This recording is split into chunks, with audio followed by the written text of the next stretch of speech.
스페이스X는 팔콘 9이라는 지금 우주선을 쓰고 있는데 한 번 띄울 때마다 50개씩 띄우고 있어요. 야. 근데 그걸 여러분 얼마나 자주 하냐면 팔콘 9은 일주일에 2번 떠요. 일주일에 2번이요? 네, 우리가 지금 몰라서 그렇지 그냥 이제는 자주 올라가는 거예요. 아, 무슨 버스예요? 네, 버스.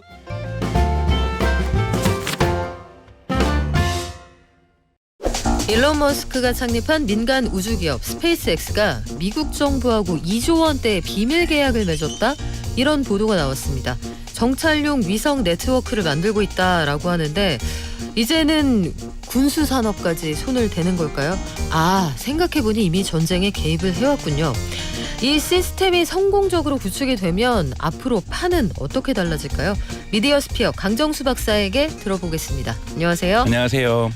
머스크의 이 웅장한 세계관은 어디까지 뻗어가는 걸까요, 박사님? 궁극의 목적은 이제 화성으로 우리가 식민지를 만들거나 이민을 가는 거가 네. 그의 궁극적인 목표라고 볼 수가 있죠.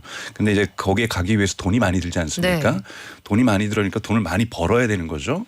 그래서 지금 이러한 우주선을 만들어서 뭘 하냐면 위성 산업을 하고 있는 거고 위성 산업이 기본적으로는 텔레콤 컴퍼니, 그러니까 즉 우리의 이 통신 산업을 하게 되는 거고 인터넷 사업을 하게 되는 거고 그러다 보니까 여러분 다 아시는 것처럼 스타링크라는 걸 지금 벌써 6천 개나 지금 우리 지구 위에다 띄어 올렸습니다. 그래서 사실은 모든 통신과 인터넷이 이제는 위성으로도 될 수 있는 걸 되다 보니 이제 그리고 그것을 또 우크라이나 전쟁에서 그리고 또 이번에 이스라엘 하마스 전쟁에서 그것의 위용을 한번 보이다 보니 당연하게 국방부에서 관심을 가질 거라고 예측을 했었는데 알고 보니 로이터가 이번에 이제 특종으로 보도를 했는데 비밀 계약하에서 2021년부터 벌써 하고 있었더라. 이런 얘기가 나오고 있는 겁니다. 그렇다면 그동안 우크라이나와 가자지구 전쟁에서 제공했던 그 위성은 네. 일종의 테스트였을 수 있겠네요. 그 위용을 보여준 거죠. 벌써 작년 2023년 3월 기준으로 150만 명이 지금 이 스타링크를 이용을 하고 있습니다. 네. 월 90달러를 내고 있거든요. 아마 더 증가했을 거라고 보는데요. 그걸 보고서 사실은 미국뿐만이 아니라 모든 세계가 놀란 거죠. 그러니까 미국은 여기에서 우크라이나 전쟁에서 사실은 보통 전쟁이 들어가면 이런 통신을 갖다가 제어하는 건 국가가 하는 일이잖아요. 그런데 이제 민간 기업이 했다라는 거고 일론 머스크의 전기를 보면은 미국 국방부 차관보가 우크라이나 전쟁을 하면서 아예 일론 머스크 옆에서 대기를 하고 있습니다. 와. 이번에 그 스타링크를 갖다가 정확하게 거기에 위치시켜 주세요. 왜냐하면 일론 머스크의 입장은 뭐냐면 자기는 우크라이나를 지지하지만 그런데 지금 이미 기존의 러시아가 점령한 땅으로 공격하는 건 자기는 반대한다. 왜냐하면 빨리 평화협정을 맺는 게 답인데 아니, 벌써 자기의 생각이 여기 관철이 된 일론 거예요. 머스크의 입장에 따라서 네. 전황이 달라지는 거예요. 그렇죠. 왜냐하면 거기에다가 예를 들자면 우크라이나군이 공격을 하니까 거기다 딱 통신을 끊어버렸어요. 야. 그러니까 이런 식으로 한 인간에 의해서 전쟁의 어떤 구도가 변할 수 있다는 건 되게 두려운 건데 또 일론 머스크 입장에서는 또 이해가 가는 것은 이걸 하게 되니까 바로 중국 정부가 콜을 한 거예요. 또 지금 상하이에 테슬라 공장도 있는데 너 스타링크 저기다 우크라이나 제공해주고 곤란해. 만약에 대만하고 네. 우리하고 하면 너네 우리 제공해줄 거야 대만에 제공해줄 거야 이렇게 직접 물었다라는 거예요. 와, 엄마가 좋아, 아빠가 좋아. 그렇죠. 그러다 네. 보니까 중국 또한 이번에 이 보도에서 되게 규탄을 했어요. 미국의 정찰 이번 일론 머스크가 했던 거에 대해서 우리도 몰랐는데 이건 정말 위험한 거다. 세계 질서를 평화 질서를 갖다가 안정을 해치는 거다라고 이제 규탄하는 성명서를 냈고요. 중국 정부가. 하지만 중국 정부도 일론 머스크하고는 별도로 지금 일론 머스크는 지금 총 4만 5천 개 정도를 이 위성을 띄우려고 하는데 중국 정부도 약 2만 개에 가까운 위성을 띄우는 프로젝트를 이미 시작을 했습니다. 네. 근데 여기에 질서를 이제 고민이 되는 건 이제 대만인 거죠. 대만도 이제 요즘은 우크라이나 전쟁 때 이제 드러났던 것이 뭐냐면 전쟁이 개시하자마자 러시아가 제일 먼저 공격했던 것이 통신 시설이에요. 우크라이나에. 그러면 사실은 눈과 귀를 다 가려버리는 거잖아요. 군인들의. 그러다 보면 전쟁에서 우위를 점할 수가 있는 거기 때문에 중국도 분명히 지금도 벌써 사이버 공격을 대만에 하고 있는데 타이완에 만약에 전쟁이 날 경우에는 타이완의 통신 시설을 망가뜨릴 수 있고 일론 머스크가 타이완을 도와주긴 되게 어려운 조건이에요. 왜냐하면 테슬라의 중국 비즈니스를 포기해야 되는 장사해야 거거든요. 되니까 중국에. 그렇게 되니까 지금 대만같이 작은 나라에서도 민공위성 그럼 우리도 그럼 독립적으로 띄우겠다. 아. 이렇게 해서 이제 구축을 하게 돼 이제 이러한 과거에도 물론 위성과 관련된 군비 경쟁이 있었는데 이거는 주로 과거에 미국하고 소련이 그리고 그것에 이기는 러시아가 사실은 진행을 하고 있었고 여기 이제 유럽이 좀 돈이 좀 있으니까 갈릴레오 프로젝트라고 해서 조금 끼고 있었고 그다음에 후발주자인 중국이 지금 끼고 있었고 사실 대한민국도 최근에 네. 위성을 직접 띄우면서 이 전쟁에 지금 뛰어들고 있지만 그 규모가 되게 약한 거거든요. 저희는 한 번 로켓을 쏘면 위성 하나 올리잖아요. 스타링크를 올릴 때 스페이스X는 팔콘 9이라는 지금 우주선을 쓰고 있는데 한 번 띄울 때마다 50개씩 띄우고 있습니다. 야. 근데 그걸 여러분 얼마나 자주 하냐면 팔콘 9은 일주일에 2번 떠요. 일주일에 2번이요? 네, 우리가 지금 몰라서 그렇지 그냥 이제는 자주 올라가는 거예요. 아, 무슨 버스예요? 네, 버스도 아니고 네. 그리고 올라갔다 내려오는데 1분밖에 안 걸립니다. 올라갔다가 와. 내려오는데 일주일에 한 번은 이제 다른 민간 기업들의 위성들을 모아가지고 띄워주고 일주일에 한 번은 스타링크만 띄웁니다. 한 번은 내 거 띄우고 한 번은 남의 거 가는 띄우고. 김에 남의 거 띄어서 돈 받고. 또 돈 받고 그러니까 야. 지금 내 거 띄어서 일주일에 50개씩 지금 올리고 있는 거고요. 이번에 이제 스타쉽도 나왔었잖아요. 이 스타쉽은 일주일에 그거를 갖다가 400개씩 그걸 한 번 올리면 400개를 갖다가 스타링크를 뿌릴 수가 있는 아니 겁니다. 무슨 오징어 알도 아니고 왜 이렇게 많이 뿌려요? 이렇게 해서 네. 목표가 45,000개니까요. 그러니까 이걸 통해서 전 세계의 일론 머스크의 계획은 뭐냐면 스페이스X가 사실은 통신 산업을 장악하는 거예요.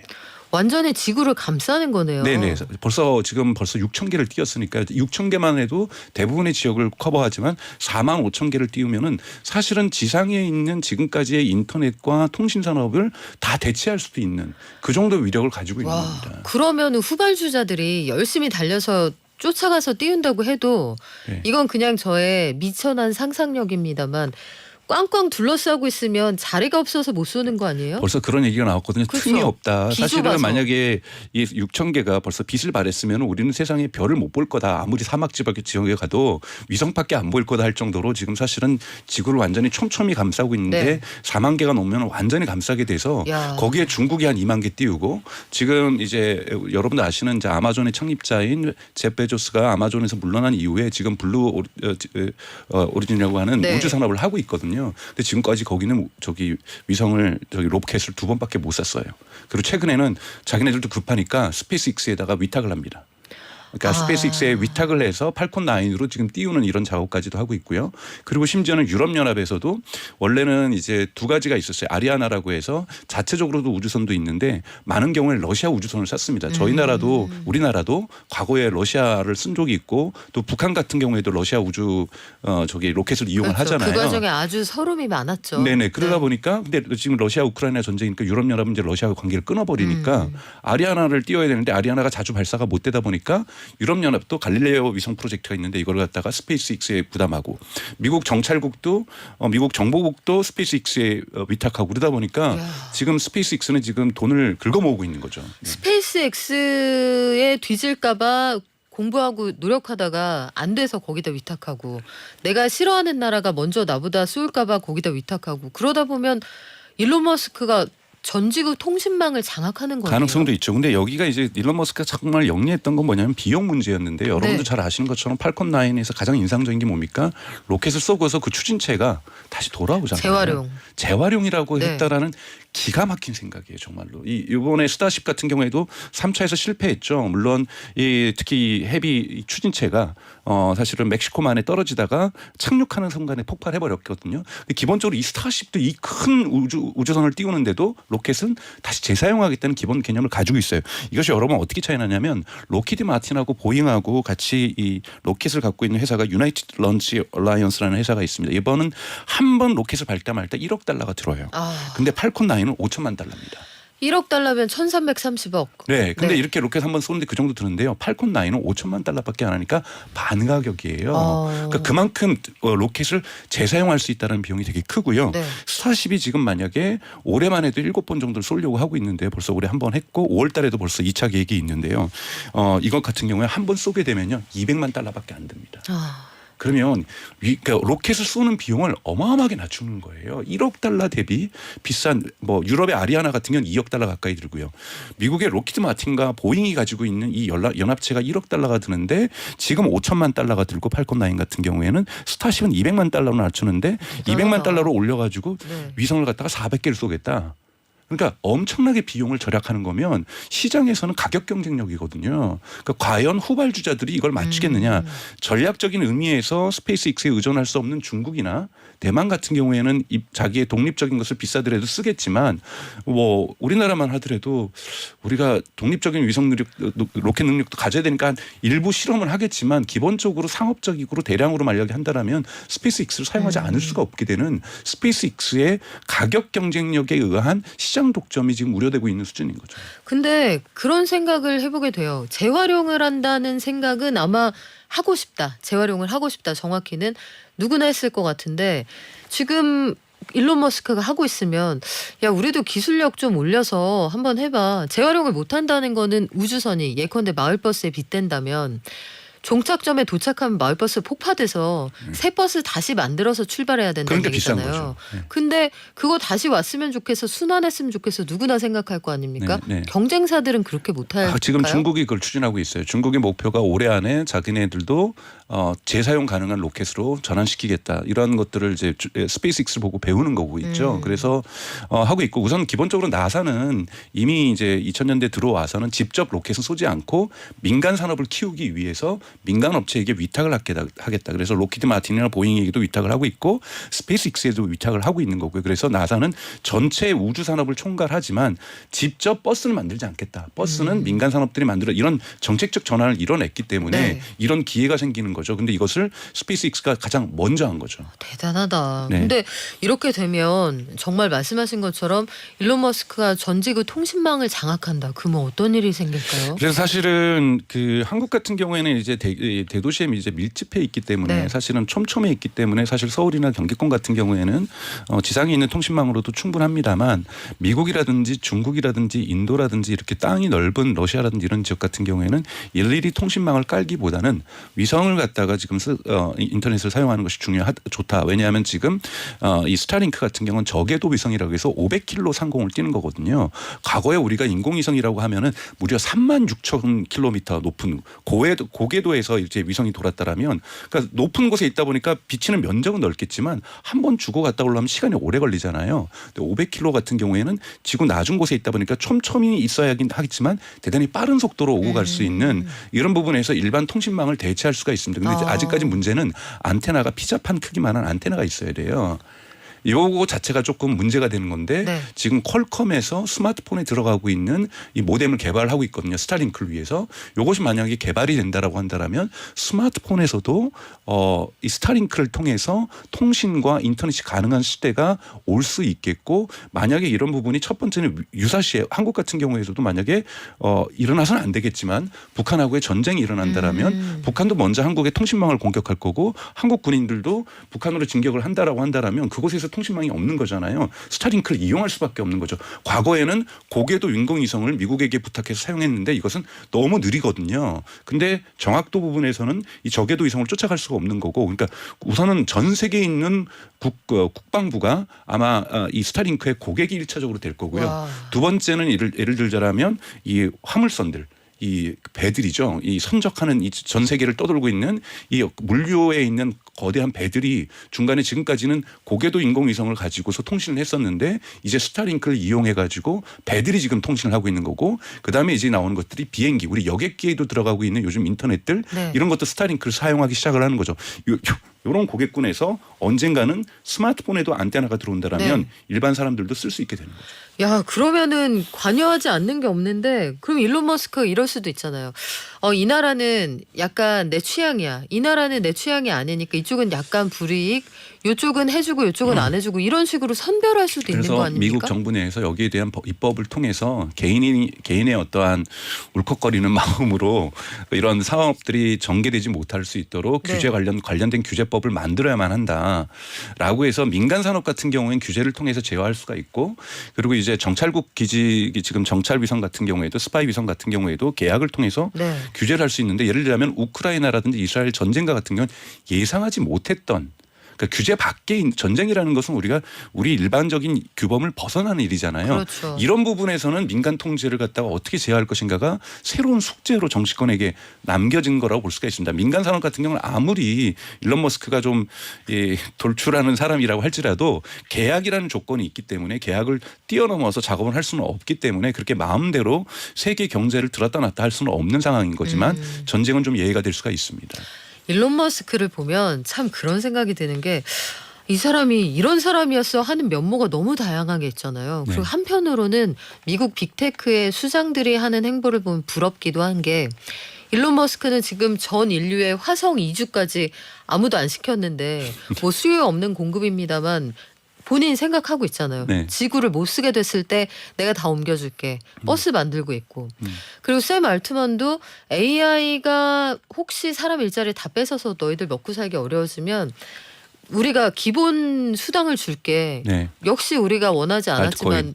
하고 있잖아요. 네. 월드코인을 통해서. 월드코인. 네. 이렇게 웅장한 구상을 하고 있다. 네. 이게 참 부럽기도 하고 두렵기도 하고. 네. 우리 화제를 엔비디아로 살짝 바꿔볼게요. 네, 좋습니다. 엔비디아 이야기 작년 초부터 우리 그냥 내내 해왔던 얘기인데 네. 박사님이 작년 초부터 분명히 말씀하셨어요. 네. 이게 증시에서도 이게 메가톤급의 그 폭풍을 가져올 것이다라고 했는데 진짜 그렇습니다.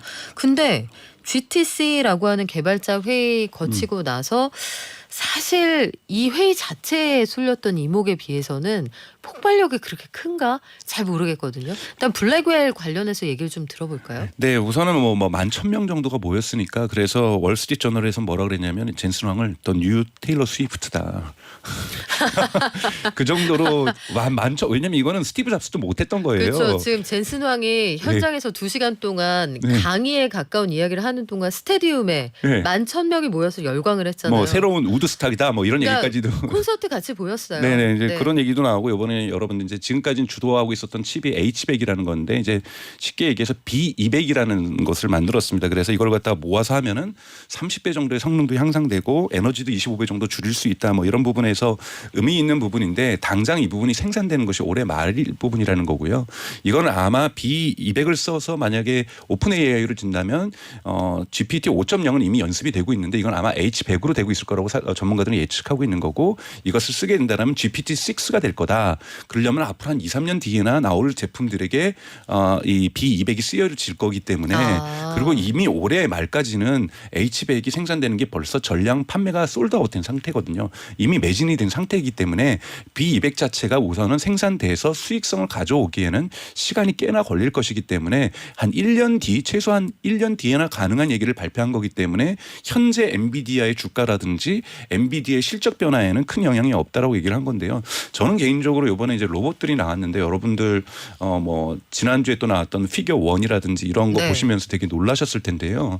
지금까지는 로봇 공학은 일종의 머신 그러니까 기계 산업으로 발전을 하고 있었거든요. 여기에 인공지능이 결합된다는 건 부분적으로는 인공지능이 센서 부분에서는 결합되고 있었어요. 그런데 요즘 얘기하는 생성 AI가 결합되면서 이번에 여러분들 많은 영상 보셨겠지만 테이블 위에 있는 거 먹을 거 좀 달랐더니 빨간 사과를 주면서 내가 보기엔 이 사과가 유일하게 먹을 거기 때문에 당신에게 줍니다. 이렇게 말을 하잖아요. 그러니까 네. 로봇이 처음으로 이해하기 시작하고 사람의 말을 이해하기 시작하고 볼 수 있게 되고 판단할 수 있게 되고 들을 수 있게 되고 그걸 가지고 사람과 대화를 하면서 무언가 행동할 수 있다는 걸 보여주면서 아 이거구나라고 많은 사람들이 쳤던 것처럼 발전된 인공지능과 로봇이 결합한다라면 정말로 우리가 꿈꿔왔던 휴머노이드 로봇 그러니까 인간과 닮은 로봇이 우리 가사에게 도움이 되고 공장에서 일을 하게 되고 어려운 환경 속에서 일을 하게 되고 우주에 가서 일을 할 수 있는 시대가 오겠구나. 저는 개인적으로 느낌이 좀 소름이 끼쳤던 거는 지금까지 있었던 인류에게 있었던 모든 산업보다도 가장 큰 산업이 태동할 수도 있겠다. 그러니까 이 로봇 산업이라고 하는 네. 것이 지금 경쟁자들이 저는 누가 지금 잘하고 있다고 볼 수는 없어요. 그러니까 테슬라도 지금 일론 머스크도 옵티머스라고 하는 것을 네. 유사하게 지금 하고 있고 뭐 다들 하드웨어를 네. 열심히 만들고 네네 있죠. 피겨 원도 같은 네. 경우는 BMW 공장에서 테스트하기로 했고 또 이번 주에 또 발표했던 건 메르체데스 벤츠 같은 경우에도 또 다른 로봇 회사랑 같이 해가지고 메르체데스 벤츠 공장에다 쓸 수 있는 걸 하고 있고 지금 사실 중국도 장난 아니게 하고 있거든요. 정말 중국이 정말 네. 그대로 복사를 해서 미국 걸 진짜 복사해서 열심히 하고 있더라고요. 정말 네. 열심히 하고 있습니다. 그래서 지금 일종의 저는 야구에 지금 1부 리가하고 2부 리가가 지금 현재 구성이 돼서 아직 출범을 안 한 거예요. 출범을 안 해서 1부 리가 팀 구성하고 2부 리가 팀 해서 이거를 갖다가 올해 말 정도에 이 프로야구가 시작이 됩니다. 그러니까 로봇 야구 시즌이 시작이 되는데 아직 누가 1등 할지 2등 할지 아직 결정된 건 아니고 지금에서 전적을 보면 여기가 1등 할 것 같고 뭐 테슬라의 뭐 옵티머스도 잘할 것 같은데 야구는 항상 시즌이 시작되어 와야 하는 거 알잖아요. 그쵸. 그리고 시즌이 끝나봐야 하는 거고 또 끝나면 2군에 있는 팀이 1군으로 가기도 하고 1군에 있는 팀이 2군으로 가기도 하고 근데 이러한 본격적인 경쟁이 시작되게 될 수 있다. 왜냐하면 이 수요가 있는 시장이거든요. 공장에서 계속해서 죄송한 얘기지만 인구가 줄어들고 있잖아요. 그렇죠. 노동력이 줄어들고 있는 부분에서 인간의 노동력을 대체하겠다라는 거지 인간의 일자리를 뺏겠다기보다는 여러분 이제 관점을 바꾸시면은 노동력 중국 같은 경우에는 노동자 수가 계속해서 줄고 있잖아요. 이 전체적인 노동자 수가 줄고 있을 때 이 노동자 수를 갖다가 대체해 줄 수 있는 특히 보통 사람들이 가지 않으려고 하는 이런 공장 부분에서 이런 로봇을 만들겠다라는 거고 이 로봇에도 인공지능이 필요하니 학습이 필요하니 당연히 GPU가 필요한 거고 그렇기 때문에 엔비디아도 이 시장에 들어가겠다라는 것을 아예 그냥 대놓고 얘기를 한 거죠. 로봇을 아홉 개 세워놓고. 네. GTC 현장 영상을 다시 확인해 보시면 아시겠지만 젠스장이 가운데 있고 네, 로봇 좌우에 로봇을 쫙 깔았어요. 네. 이게 무슨 뜻이냐 현장에 아마 비주얼이 압도한다는 그 느낌을 느끼실 텐데 네. 그러면 이제 로봇 산업까지 우리가 들어간다. 그렇죠. 그래서 우린 칩 회사 아니고 플랫폼 회사라는 얘기를 계속 강조를 그렇죠. 하는 거죠. 로봇에 있는 것을 학습시킬 수 있는 소프트웨어 플랫폼이라고 하는 것을 NIM이라고 하는 걸 이번에 이제 공개를 네. 했는데 이런 식으로 이제 이 소프트웨어로 새로운 여러분들이 쉽게 로봇을 학습시킬 수 있는 네. 이러한 데이터 센터라든지 이러한 소프트웨어를 플랫폼을 제공하겠다고 얘기를 하고 있는 거죠. 즉 인공지능이 로봇과 결합하면서 슈퍼 사이클을 그리는 거고 네. 인공지능이 바이오테크놀로지하고 결합하면서 슈퍼 사이클을 그리는 거고 이런 식의 어떠한 컨버전스라고 하는 융합이라는 것들이 앞으로 계속 전개될 거라고 보고 있습니다. 그렇다면 고점이나 거품 논란은 한동안 좀 덜어두어도 되겠다 이런 생각도 살짝 드네요. 오늘 말씀 여기까지 듣겠습니다. 지금까지 미디어 스피어 강정수 박사였습니다. 고맙습니다. 고맙습니다.